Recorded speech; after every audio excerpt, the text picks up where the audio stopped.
નમસ્કાર મિત્રો, આજે આપણે ધોરણ 1 ચેપ્ટર 12 આપણે કેટલો ખર્ચ કરી શકીએ તેના વિશે સમજીશું.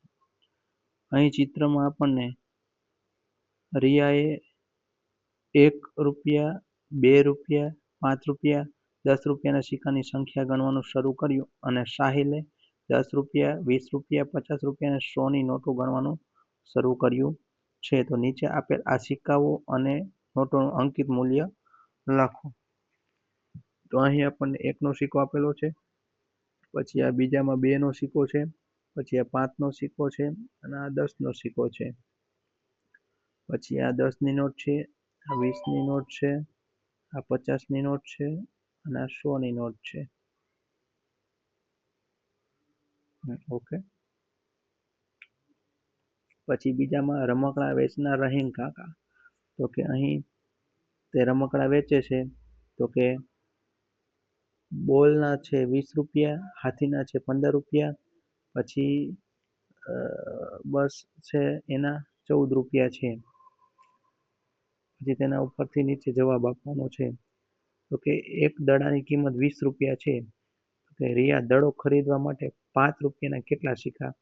તો કે 5 + 5 + 5 + 5 એટલે કેટલા આવશે? 4 સિક્કા આવશે. બરાબર સમજાઈ ગયું? 5 + 5 + 5 + 5 ₹20 થયા. આ રીતે થશે. સાહિલ દડો ખરીદવા માટે ₹10ની કેટલી નોટ આપે છે? દડો ₹20નો છે, તો સ્વાભાવિક છે 10 + 10 કરશો એટલે કે 2 નોટ આપે છે એટલે ₹20 થઈ જશે. પછી ₹10માં ખરીદી શકાય તેવા રમકડાના નામ આપો. તો કે ₹10માં શું આવે છે? આમાં ચિત્રમાં જોઈ શકો છો, વાંસળી આવશે. વાંસળી આવશે. અહીં જવાબ આવશે વાંસળી. ઓકે. પછી ₹20માં ખરીદી શકાય તેવા રમકડાના નામ આપો. તો કે ₹20માં શું આપેલું છે? તો કે દડો. એનો જવાબ આવશે દડો. ઓકે. પછી જો કારની કિંમત ₹14 છે અને રિયા પાસે 10 છે, તો તેને કાર ખરીદવા માટે કેટલા રૂપિયાની જરૂર પડશે? તો સ્વાભાવિક છે, કારની કિંમત 14 છે, તેની પાસે કેટલા છે? એમાંથી 10 બાદ કરશું આપણે એટલે વધ્યા કેટલા? તો કે 4. તો કે રિયાને હવે ₹4ની જરૂર પડશે એટલે આનો જવાબ આવશે 4. ઓકે.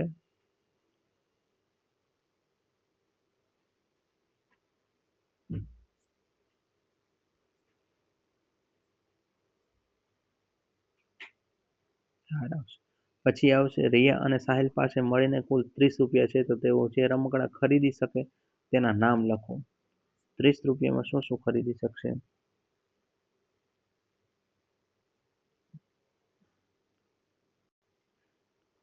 તો અહીં જવાબ આવશે દડો અને વાંસળી.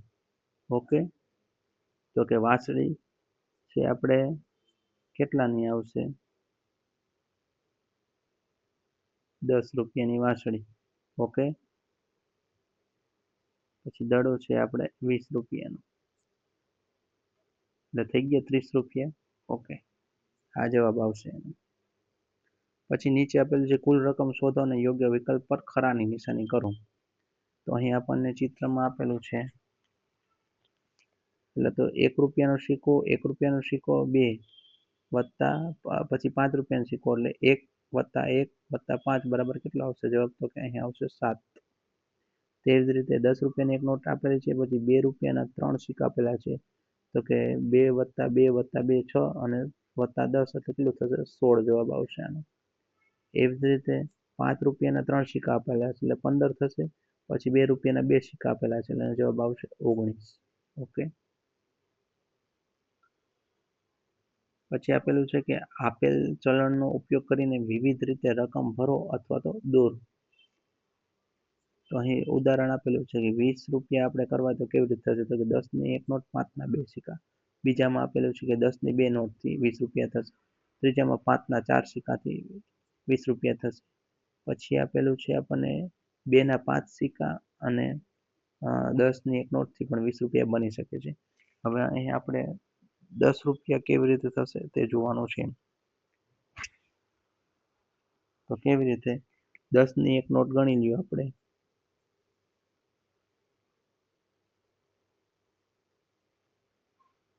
એટલે 10 રૂપિયા થઈ ગયા. એવી જ રીતે 5ના 2 સિક્કા ગણી લ્યો તો પણ જવાબ આવી ગયો 10. પછી 2ના 5 સિક્કા ગણી લેવાના, 10 આવી ગયો જવાબ.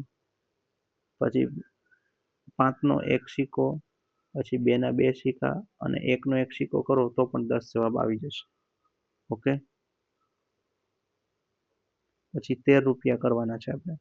કેવી રીતે થશે 13 રૂપિયા? તો કે 10ની 1 નોટ અને 1/1ના 3 સિક્કા, 13 આવી ગયો જવાબ. પછી 10ની 1 નોટ, પછી 2નો 1 સિક્કો અને 1નો સિક્કો આવશે. રેડી? એ જ રીતે 5ના 2 સિક્કા અને 1/1ના 3 સિક્કા, એટલે જવાબ આવી જશે 13. એ જ રીતે 5ના 2 સિક્કા, 2નો 1 સિક્કો અને 1નો 1 સિક્કો. ઓકે, આ રીતે જવાબ આવશે. પછી 8 કરવાના છે આપણે. કેવી રીતે થશે? તો કે 5નો 1 સિક્કો, 1ના 3 સિક્કા. ઓકે. પછી આવશે 5નો 1 સિક્કો, 2નો સિક્કો અને 1નો સિક્કો. પછી 8 કરવાના. પછી 2ના 4 સિક્કા કરશું તો પણ 8 જવાબ આવી જશે. ઓકે. પછી 2ના 3 સિક્કા અને 1ના 2 સિક્કા તો પણ 8 જવાબ આવી જશે. ઓકે. પછી સરખી રકમ સાથે જોડવાનું છે. તો અહીં 10 ને 5 15 થાય છે. તો 15 અહીં કેવી રીતે? 5ના 3 સિક્કા 15, 5 ને 2 7. તો એ જોડ ક્યાં જોડાશે? આપણે એ જોડ અહીં જોડાશે. અહીં 5નો 1 સિક્કો અને 2 1/1ના સિક્કા આપેલા છે. એવી જ રીતે 5ના 2 સિક્કા અને 2નો 1 સિક્કો થઈને ટોટલ કેટલા થશે? 12. તો અહીં જવાબ છે 10ની 1 નોટ અને 2નો 1 સિક્કો. એવી રીતે આવશે જવાબ. અહીં તમારું ચેપ્ટર પૂર્ણ થાય છે.